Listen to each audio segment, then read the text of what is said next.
मेरा यहाँ प्रतिनियुक्ति हुआ है एक प्रभारी प्राचार्य के रूप में। और जब से मैं यहाँ आया हूँ, यहाँ के शिक्षकों से, यहाँ के कर्मियों से लगातार यहाँ की जो समस्याएं हैं उसके बारे में जानकारी ले रहे हैं और कोशिश कर रहे हैं अपने स्तर से कि इन समस्याओं का निराकरण हो। जहाँ तक हो सकता है मेरे पास जो साधन है, संसाधन है, उससे हम अपने छात्रों के हितों के लिए जितना अच्छा से अच्छा कर सकें, अपने शिक्षकों के लिए जितना से अच्छा कर सकें, कर्मियों के लिए, और इस कॉलेज का सर्वांगीण विकास हो, इसमें हम पूरी अपनी क्षमता का प्रयोग करना चाहते हैं। सर, एक वाइटल क्या प्रॉब्लम है इस कॉलेज में?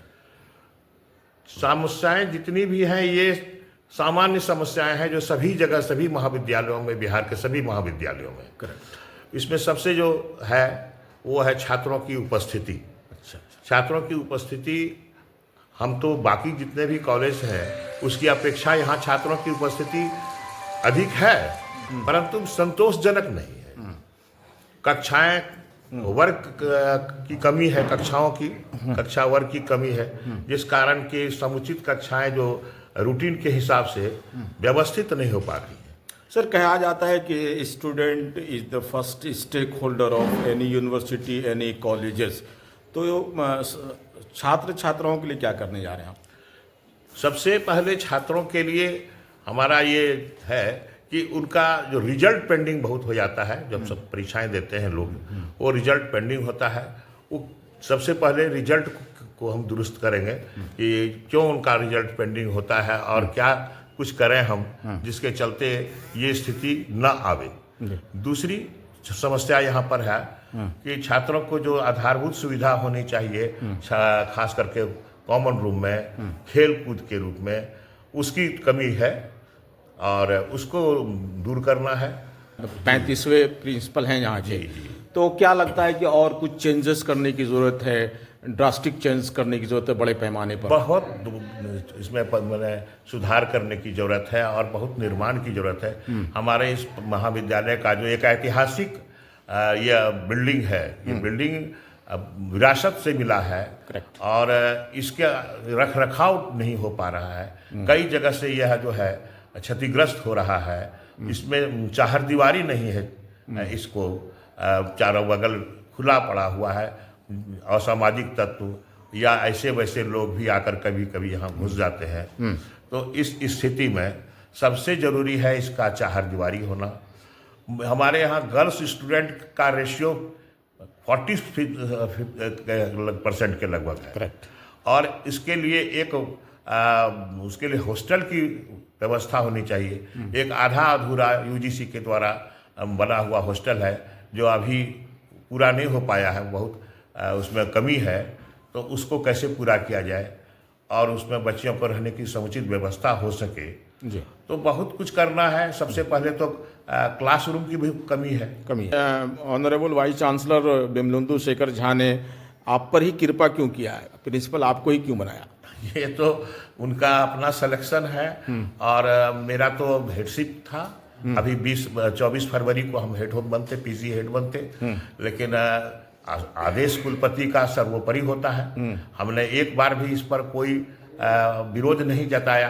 हमने कभी नहीं कहा कि हमको हेड बनना है, उसको छोड़ करके हम अभी एक नए जगह जाएं, नई जिम्मेवारी लें। कभी इसके पहले हम किसी प्रकार का प्रभारी का जिम्मेवारी नहीं लिए थे, जबकि मेरी सेवा महाविद्यालय और विश्वविद्यालय को मिलाकर लगभग 40 वर्ष की हो चुकी है। करेक्ट। और 2 साल के कम समय में हम अब अवकाश प्राप्त करेंगे, सेवानिवृत्त हो जाएंगे। क्या प्रिंसिपल राजेश कुमार मिश्रा साहब को जहाँ पे शिक्षक और शिक्षकेतर कर्मचारियों का सहयोग मिल रहा है? पूरा सहयोग मिल रहा है। हम बहुत मतलब कहिए कि उन्मुक्त आवाज़ में ये बात कह रहे हैं और बहुत ही विश्वास से कह रहे हैं कि सभी कर्मियों का, सभी शिक्षकों का इतना सहयोग मिल रहा है जिसकी उम्मीद नहीं की जा सकती।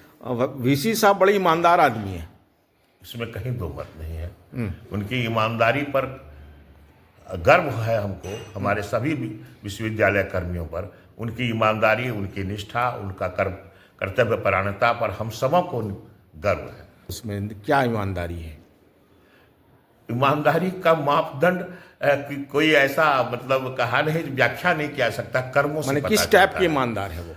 कर्मठता में, काम के प्रति आज तक उनके पास एक फाइल पेंडिंग नहीं रहता है, अच्छा और जो भी समस्याएं उनके पास जाती है तुरंत उसका निष्पादन होता सर, जब से आप कॉलेज में आए, यूनिवर्सिटी में आप आए हैं, तो बहुत से वाइस चांसलर को आपने देखा, तो सबसे अलग कौन लगे आपको?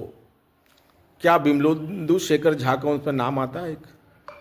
देखिए, ऐसा तुलनात्मक का कोई जवाब देना कठिन है किसी भी एक शिक्षक को, अधीनस्थ कर्मचारी को, लेकिन हाँ ये है कि अच्छे कुलपतियों में से अगर शुमार होगा तो प्रोफेसर विमलेंदु शेखर झा का नाम उसमें निश्चित सर, आप चूंकि कसीदा पढ़ रहे हैं उनके शान में, चूंकि आपको प्रिंसिपल बना दिया गया, ये कहना सही होगा? नहीं, हमने कोई चाहत प्रिंसिपल बनने की नहीं रखी थी, ना अभी भी है। मेरे अंदर में इसका कोई भी फर्क नहीं पड़ता। हम एक बिल्कुल निर्विकार होकर के कहिए कि इसमें कोई मेरे लिए आनंद का विषय है ऐसा नहीं है, लेकिन एक जिम्मेवारी का बोध है हमको कि जहां हमको भेजा गया है, कुलपति ने जिस विश्वास के साथ भेजा है उसमें हम खरे उतर सकें, उनके विश्वास पर हम सही उतरें। ये इस जिम्मेवारी के साथ हम इस पद को निर्वहन कर रहे हैं और कोई मेरे में निर्लिप्त भाव से हम इस काम को कर रहे हैं। सर, पूर्व वाइस चांसलर प्रोफेसर जवाहरलाल साहब और विमलेंदु शेखर में किसको ज़्यादा नंबर आप देना चाहेंगे 100 में? सर, दोनों अपने अपने जगह पर अपना अच्छा काम करके गए हैं। मुझे किसी से तुलनात्मक जवाब आप नहीं चाहिए दीजिए। लेकिन नंबर हाँ, कितना देंगे सर आप? दोनों ही अपने जगह ठीक हैं और हमारे वर्तमान कुलपति तो मेरे लिए आदर्श है।